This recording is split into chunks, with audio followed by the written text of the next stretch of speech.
चलो विद्यार्थी मित्रों बधाने जय स्वामीनारायण। હવે આપણે નવમા ચેપ્ટરમાં આગળ જઈએ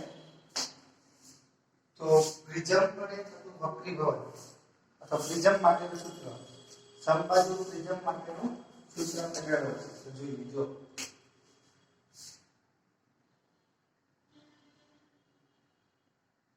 સમબાજુ प्रिज्म माटे आपातकोण I प्लस निर्गमन कोण E is equal to prism कोण A प्लस विचलन कोण डेल्टा। आ सूत्र गयो आ समीकरण छे એટલે પ્રિઝમના સૂત્ર તરીકે ઓળખવામાં આવે છે।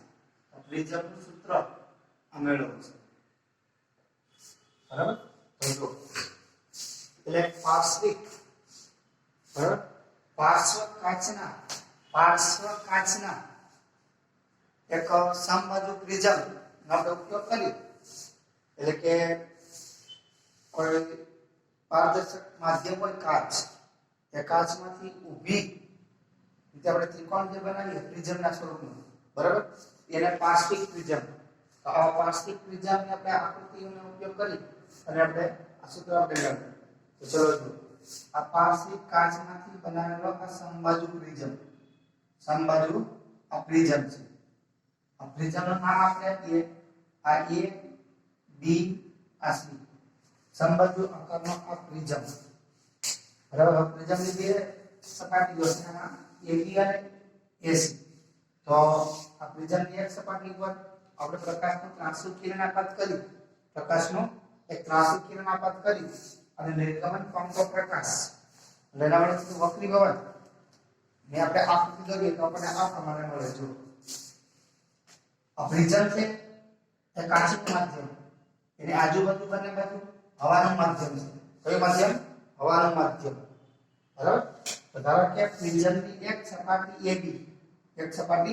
AB ઉપર આ પ્રકાશનું એક ત્રાંસુ કિરણ આ PQ આપાત થાય છે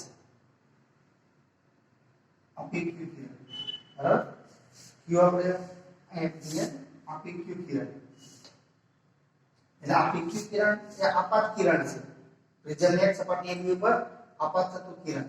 હવે આપણે આપાત બિંદુ આગળ લંબ દોરીએ તો આપાત કિરણ અને આપાત બિંદુ આગળ દોરેલો લંબ વચ્ચેનો ખૂણો એને આપાત કોણ કહેવાય। ધારો કે આપાત કોણ I છે આ સમબાજુ પ્રિઝમ છે એટલે પ્રિઝમના ત્રણેય ખૂણાઓ A B અને C એ કેવા છે સમાન એટલે પ્રિઝમ કોણ કહેવાય શું કહેવાય પ્રિઝમ કોણ। હવે આ AB સપાટી વડે આ પ્રકાશનું કિરણ છે એ કિરણનું વક્રીભવન થાય છે એટલે વક્રીભૂત કિરણ એ નામ આપણે આપીએ QR આ વક્રીભૂત કિરણ બરાબર। હવે વક્રીભૂત કિરણ અને આપાત બિંદુ આગળ દોરેલ લંબ વચ્ચેનો જે ખૂણો છે એ ખૂણાને વક્રીભૂત કોણ કહેવાય। ધારો કે એ R1 છે R1 વક્રીભૂત કોણ। હવે આ પ્રિઝમની બીજી સપાટી AC ઉપર પ્રકાશનું કિરણ R બિંદુ આગળ આપાત થાય છે R બિંદુ આગળ તો આ આપાત બિંદુ પાસે આપણે લંબ દોરીએ તો આપાત બિંદુ આગળ દોરેલો લંબ બરાબર એને આપણે RN કહીએ। આ પેલી સપાટી પર આપાત બિંદુ Q પાસે દોરેલો લંબ તો આપણે QN બરાબર। પ્રિઝમની બીજી સપાટી AC ઉપર આપાત થતું પ્રકાશનું કિરણ બરાબર આ QR છે અને આપાત બિંદુ આગળ દોરેલો લંબ QL છે બરાબર। હવે આ આપાત કોણ થશે ધારો કે બીજી સપાટી માટે એને આપણે કહીએ R2। હવે બીજી સપાટી પરથી પ્રકાશનું વક્રીભૂત કિરણ બહાર નીકળશે એટલે કે નિર્ગમન પામે છે એટલે આ કિરણને નિર્ગમન કિરણ કહેવાય ધારો કે નિર્ગમન કિરણ RX। હવે આ આપાત કિરણ નિર્ગમન કિરણ અને આપાત બિંદુ આગળ દોરેલ લંબ વચ્ચેનો જે ખૂણો છે એ ખૂણાને વક્રીભૂત કોણ અથવા નિર્ગમન કોણ કહીશું વક્રીભૂત કોણ અથવા નિર્ગમન કોણ। આ નિર્ગમન કોણને E વડે દર્શાવાય તો આ નિર્ગમન કોણ E બરાબર। હવે ધ્યાન રાખજો આ આપાત કિરણ ને આપણે આગળ લંબાવીએ અને નિર્ગમન કિરણને પાછળ તરફ લંબાવીએ આમ પાછળ તરફ તો આપાત કિરણ આ PQ અને નિર્ગમન કિરણ બરાબર આ RS એને આપણે પાછળ લંબાવવાથી બંને કિરણો જ્યાં મળે ત્યાં આગળનો જે ખૂણો બનશે એ ખૂણાને આપણે ડેલ્ટા આ ડેલ્ટાને નિર્ગમ ડેલ્ટાને આપણે વિચલન કોણ કહેવાય. વાસ્તવમાં પ્રકાશનું કિરણ છે પીક્યુ એનું કેટલું વિચલન થયું એ દર્શાવે છે ડેલ્ટા, એટલે એ વિચલન કોણ છે. ધારો કે બંને કિરણો મળે છે એ બિંદુ નામ આપણે આપીએ એમ, બરાબર. તો ખૂણો આ ડેલ્ટા. હવે આપણે અહીંયા આગળ જો આ પ્રમાણે પ્રિઝમ પડે વક્રીભવન દર્શાવતી આપણે આકૃતિ આપણે દોરી, બરાબર. આ બધા ખૂણા વિશે પણ આપણને ખબર પડી ગઈ. હવે આ વક્રીભવન કારક કોણ કે એટલે કે પ્રિઝમ કોણ છે, બરાબર. બસ આપણે આકૃતિ ખબર પડી જાય, આપણે આકૃતિની ભૂમિતિનો ઉપયોગ કરવાનો છે. તો જો આકૃતિમાં આ ખૂણો Q એટલે આ ખૂણામાં આપવું હોય તો AQN, ખૂણો Q એટલે કયો ખૂણો AQN, અને એવી રીતે ખૂણો અહીંયા આગળ R, કે આ ખૂણાનું નામ આપવું હોય એટલે ખૂણો R, તો ખૂણો R = MRN, ખૂણો MRN. આ બંને ખૂણાઓ કેવા છે 90 અંશના, કેવા 90 અંશના. એટલે હવે જે આપણે ચતુષ્કોણ બને છે AQNR, તો આપણે ચતુષ્કોણ કયો AQNR, એટલે જો AQNR અને ચાર ખૂણાઓ છે. એક ખૂણો A, પછી એક ખૂણો આ M, આ ખૂણો A, પછી આ ખૂણો N, પછી આ Q કીધું અને R કીધું. તો આપણે જાણીએ છીએ ચતુષ્કોણના ચારે ખૂણાનો સરવાળો 360 અંશ થાય. એમાંથી Q અને R બે 90 એટલે કેટલા થયા 180. તો બાકીના બે ખૂણા વધ્યા, એક ખૂણાનો સરવાળો કેટલો થશે 180, બરાબર. તો આ ચતુષ્કોણમાં આપણે લખી શકીએ, બરાબર, ખૂણો A વત્તા ખૂણો N, એનું આખું નામ લખીએ આપણે ખૂણો બરાબર QNR = 180. આને કહીએ પરિણામ નંબર 1, પરિણામ નંબર 1. હવે એવી જ રીતે આ નીચેનો ત્રિકોણ લઈએ. નીચેનો ત્રિકોણ એ ત્રિકોણ કયો? તો ચલો ત્રિકોણ QNR માં, ત્રિકોણ QNR માં આપણે જાણીએ છીએ તો ત્રિકોણના ત્રણેય ખૂણાના માપનો સરવાળો 180 અંશ થાય. તો એ હકીકતનો આપણે ઉપયોગ કરીએ તો ત્રિકોણ બરાબર QNR માં ત્રિકોણના ત્રણેય ખૂણાના માપનો સરવાળો 180 અંશ. ત્રિકોણના ત્રણેય ખૂણાના માપનો સરવાળો 180 અંશ થાય, બરાબર. એ હકીકતનો આપણે ઉપયોગ કરવાનો છે. તો જો તો એક ખૂણો R1, બીજો ખૂણો R2, ત્રીજો ખૂણો N, એટલે આખું નામ લખીએ તો QNR. આપણે લખીએ કે R1 + R2 + ખૂણો QNR = 180. અને જો પરિણામ નંબર 2. હવે પરિણામ 1 અને 2 ઉપરથી આપણે જોઈ શકીએ છીએ. પરિણામ 1 અને 2 પરથી જો આ બંને પરિણામમાં જમણી બાજુ સરખી છે. જમણી બાજુ કઈ છે? એક સરખી. તો માટે ડાબી બાજુ સરખાવી શકાય. ડાબી બાજુને આપણે સરખાવીએ, ડાબી બાજુને આપણે સરખાવીએ તો આપણે આવું લખીએ કે બરાબર ખૂણો A, ખૂણો A પહેલા સમીકરણની ડાબી બાજુ લખીએ છીએ. અને ખૂણો QNR = R1 + R2 + ખૂણો QNR, બરાબર. તો બંને બાજુથી આ કેન્સલ થઈ જશે. તો આપણને શું મળ્યું? ખૂણો A બરાબર R1 + R2, R1 + R2, બરાબર. હવે અહીંયા આગળ પ્રિઝમ કોણમાં એક જ ખૂણો છે એટલે ખૂણા A ની જગ્યાએ એકલા A વડે પણ દર્શાવાય. તો આમ આપણને સૂત્ર મળ્યું A બરાબર R1 + R2. આને કહીએ પરિણામ નંબર 3, પરિણામ નંબર 3, બરાબર. હવે ઉપરનો ત્રિકોણ લઈએ. ઉપરનો ત્રિકોણ, તો ઉપરનો ત્રિકોણ એટલે કયો ત્રિકોણ? તો જો ત્રિકોણ MQR માં, ત્રિકોણ MQR માટે આ ડેલ્ટા બહિષ્કોણ છે. ડેલ્ટા કેવો છે? બહિષ્કોણ. તો આપણને ખબર છે ત્રિકોણનો બહિષ્કોણ હોય તો જેની સાથે બહિષ્કોણ બને એની સિવાયના બાકીના ત્રિકોણના બે ખૂણાઓ કેવા કહેવાય? અંતઃસમકોણ. આપણે જાણીએ છીએ બહિષ્કોણનું માપ અંતર સમકોણોના માપના સરવાળા બરાબર હોય બરાબર તો આ ત્રિકોણ માટે આ બહિષ્કોણ છે એટલે આ ખૂણો અને આ ખૂણો એ બંને કેવા થશે એ ત્રિકોણના અંતર સમકોણો એટલે કે ડેલ્ટા 1 ને ડેલ્ટા 2 એટલે આ બંને ખૂણા અંતર સમકોણ થાય તો અંતર સમકોણના માપનો સરવાળો એ બહિષ્કોણના માપ જેટલો હોય બરાબર એ હકીકતનો ઉપયોગ કરીએ તો માટે ડેલ્ટા 1 અને ડેલ્ટા 2 અંતર સમકોણો છે કેવા અંતર સમકોણો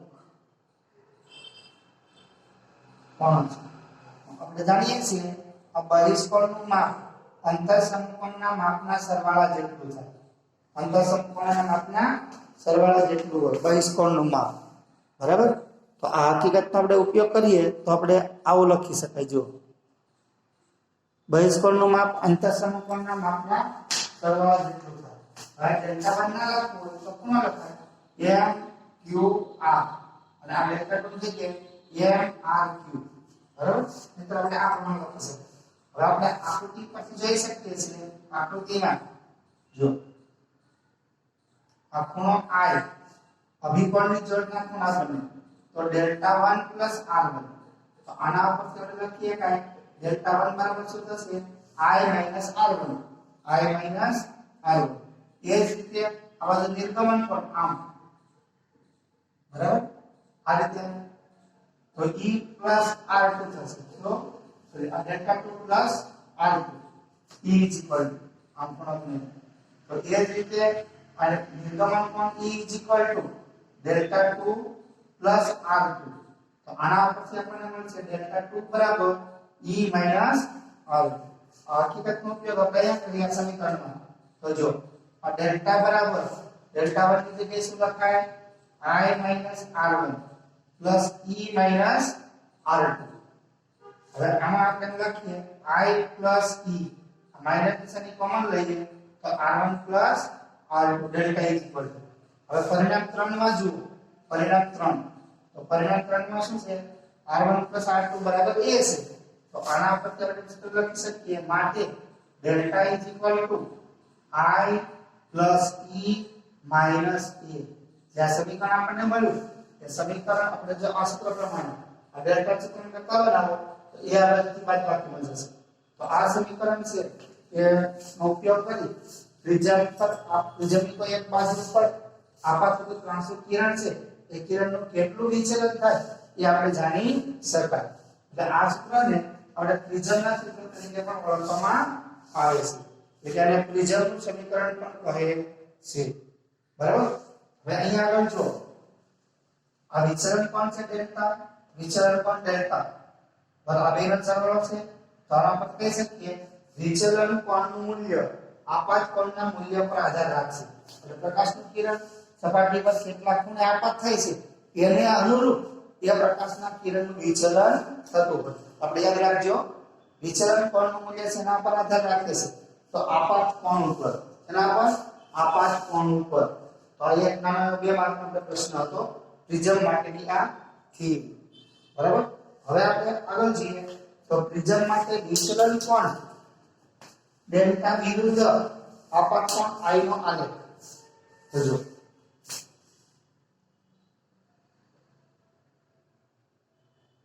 પ્રિઝમ માટે સમજો પ્રિઝમ માટે વિચલન કોણ ડેલ્ટા વિરુદ્ધ આપાત કોણ i નો આલેખ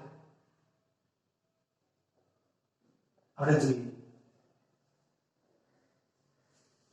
પ્રિઝમ માટે વિચલન કોણ ડેલ્ટા વિરુદ્ધ આપાત કોણ i નો આલેખ દોરીએ તો આલેખ આપણને આ પ્રમાણે મળે છે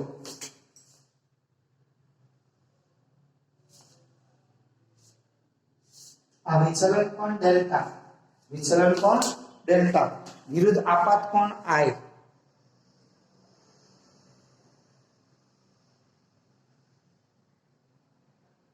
આ વિચલન કોણ ડેલ્ટા વિરુદ્ધ આપાત કોણ i જો પ્રિઝમની એક સપાટી પર પ્રકાશનું કિરણ જ્યારે ત્રાંસુ કિરણ આપાત કરીએ એ કિરણનો આપાત કોણ આપણે બદલતા જઈએ બરાબર આપાત કોણનું મૂલ્ય બદલતા જઈએ તો વિચલન કોણના જે મૂલ્ય મળે એ મૂલ્ય મેળવી પછી વિચલન કોણ વિરુદ્ધ આપાત કોણનો આલેખ દોરવામાં આવે, બરાબર? તો આલેખ આપણને લગભગ આ પ્રમાણે મળતો હોય છે, બરાબર? તો જો ધારો કે અહીંયા આપણે એક આપાત કોણ લઈએ તો આપણને એક વિચલન કોણ અહીંયા મળશે.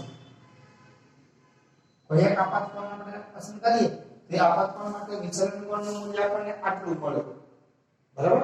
વિચલન કોણનું મૂલ્ય. તો એવી જ રીતે હવે બીજો આપણે એક આપાત કોણ લઈએ, બીજો આપણે આપાત કોણ લઈએ, ધારો કે અહીંયા, બરાબર? તો બીજો આપણે આપાત કોણ લઈએ તો પણ આપણને વિચલન કોણ, ધારો કે હું અહીંયા લઉં આપાત કોણ, તો આપાત કોણ માટે આ વિચલન કોણનું મૂલ્ય એક જ મળશે. ત્યાર પછી જો અહીંયા બીજું આપણને અહીંયા આપાત કોણ I1, આગળ આપણને એક વિચલન કોણ મળ્યો ડેલ્ટા 1, બરાબર? આ બીજો આપાત કોણ I2 કહીએ તો એ વખતે પણ વિચલન કોણનું મૂલ્ય આપણને કેટલું મળે છે? એક જ સરખું.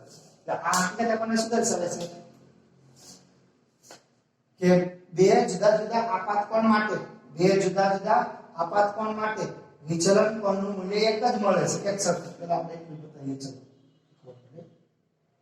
તો બે જુદા જુદા આપાત કોણ માટે વિચલન કોણનું મૂલ્ય કેવું મળે છે? એક સમાન, બરાબર? હવે આપણે એક સ્થિતિ એવી છે કે એક જ આપાત કોણ હોય, બરાબર?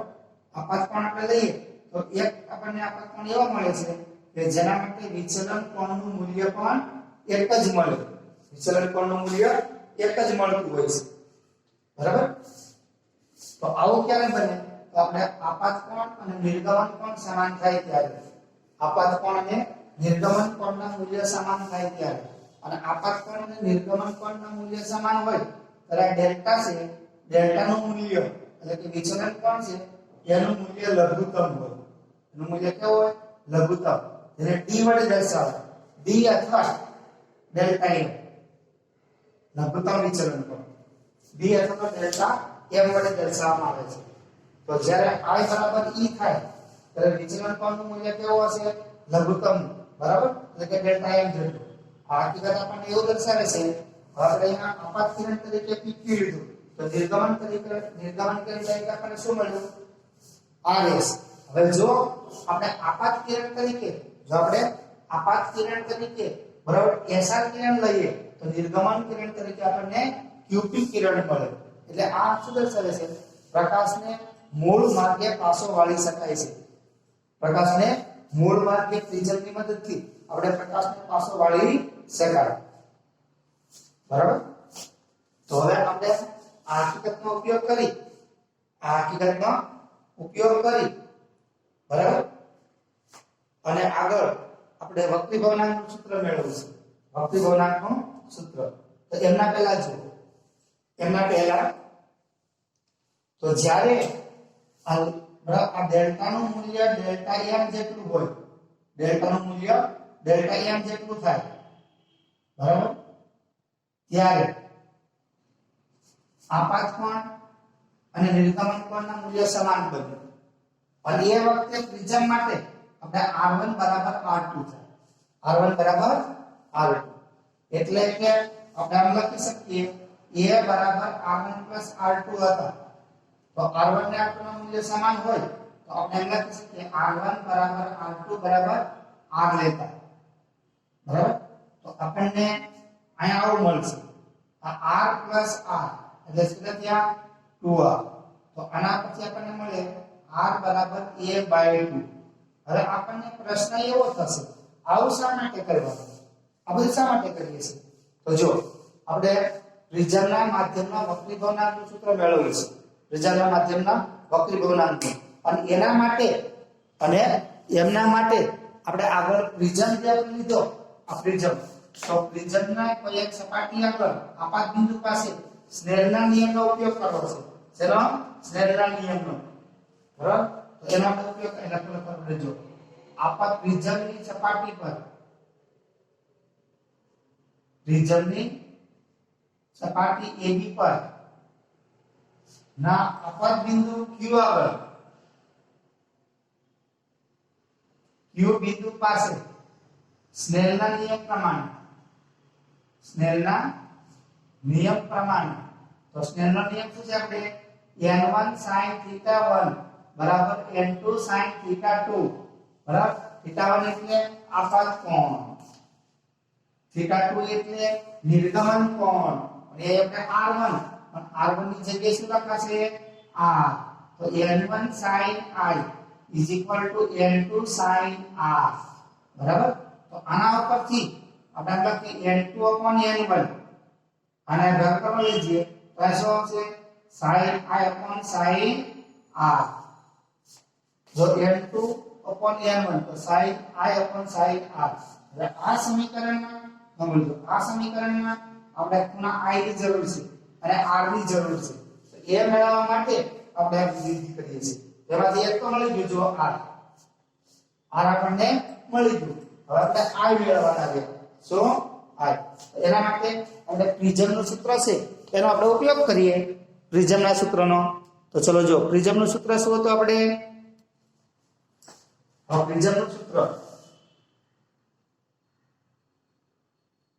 પ્રિઝમનું સૂત્ર છે આપણે i plus e minus a is equal to delta અથવા બે પદ આ બાજુ હોય તમારે તો આમ પણ યાદ રાખીએ i plus e is equal to a plus delta હવે આ સમીકરણમાં ચલો i બરાબર e થાય તો એ વખતે ડેલ્ટા નું મૂલ્ય કેવું થાય ડેલ્ટા m જેટલું ચલો થાય ડેલ્ટા m જેટલું તો આ રીતે આપણે આ સમીકરણનો ઉપયોગ કરીએ તો આપણને મળશે સૂત્ર આવું જો i બરાબર e એટલે અહીં લખી દઉં 2i શું લખીએ 2i અને 2i ના લખાય સ્ટેપ લખવું તો આમ પણ લખાય i plus i is equal to a plus delta m તો આના પરથી આપણને મળશે 2i is equal to a plus delta m આના પરથી i બરાબર a plus delta m by 2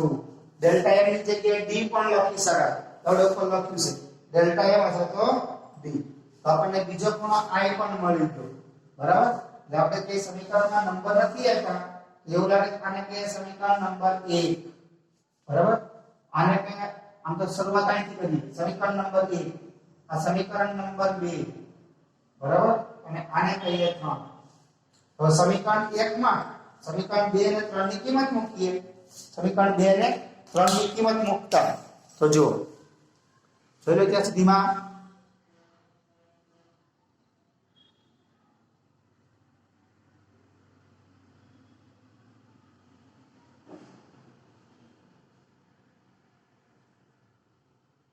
બરાબર તો જો પરિણામ 1 ઉપરથી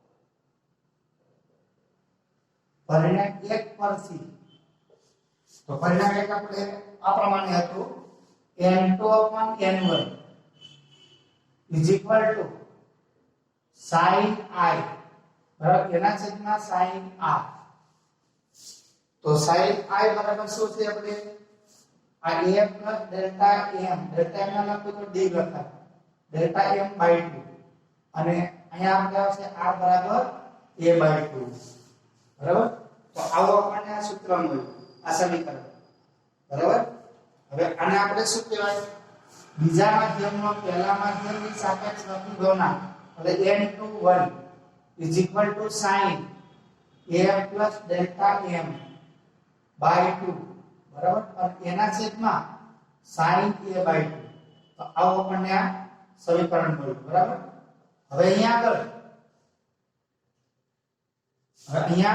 આગળ પ્રિઝમની બંને બાજુના માધ્યમ કેવા છે હવાનું માધ્યમ તો હવાના માધ્યમ માટે બરાબર હવા માટે આપણે n1 બરાબર 1 લઈએ તો પ્રિઝમ માટે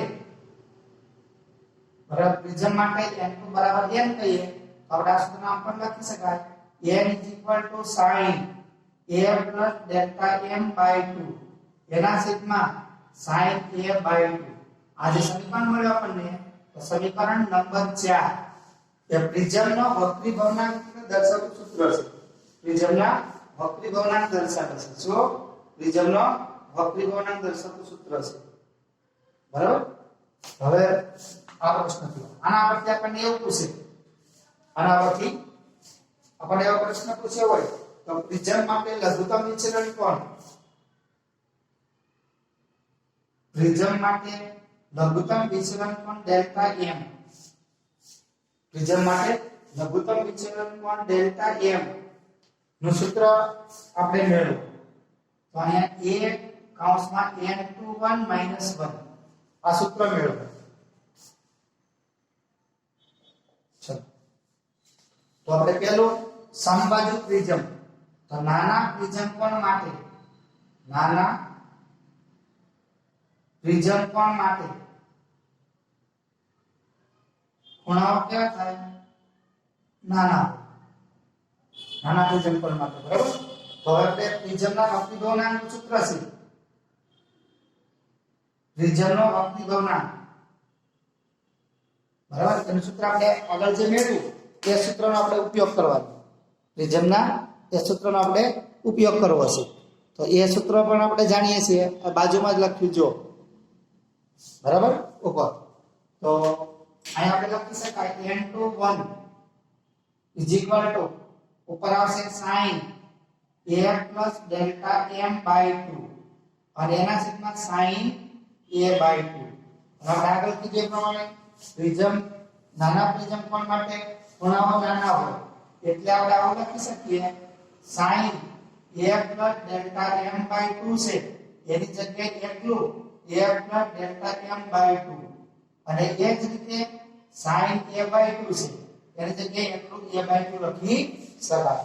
તો હકીકતનો ઉપયોગ આપણે કરીએ તો આપણને સૂત્ર મળશે n21 ઉપર જો a ડેલ્ટા m/2 અને એના છેદમાં આ a/2, બરાબર.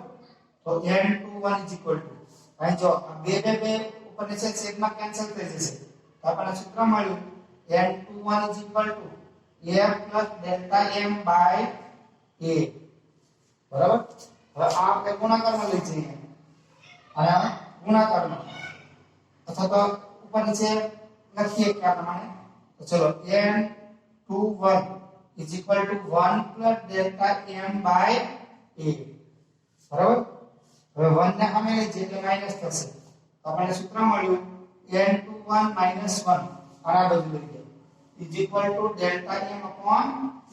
આમાંથી ડેલ્ટા m ને સૂત્ર કરતા બનાવો તો ડેલ્ટા m બરાબર a કૌંસમાં n21 -1. તો આ બરાબર નાના પ્રિઝમ માટે એટલે કે નાના પ્રિઝમ કોણ માટે લઘુત્તમ વિચલન કોણનું સૂત્ર છે, બરાબર. નાના પ્રિઝમ માટે લઘુત્તમ વિચલન કોણનું સૂત્ર છે, બરાબર. પાતળા પ્રિઝમ હોય, પાતળા પ્રિઝમમાં પ્રકાશનું વધારે વક્રીભવન થતું વિચલન થતું નથી. આ સ્થિતિમાં લઘુત્તમ વિચલન કોણ છે તે પ્રિઝમ કોણ અને વક્રીભવનાંક ઉપર આધાર રાખશે. તો લઘુત્તમ વિચલન કોણનું મૂલ્ય જેના પર આધાર રાખશે પ્રિઝમ કોણ a અને વક્રીભવનાંક ઉપર આધાર રાખે છે. તો આ રીતે આપણે સૂત્ર મેળવી શકાય. તો અહીં સુધી રાખીએ. બોલો જય સ્વામિનારાયણ.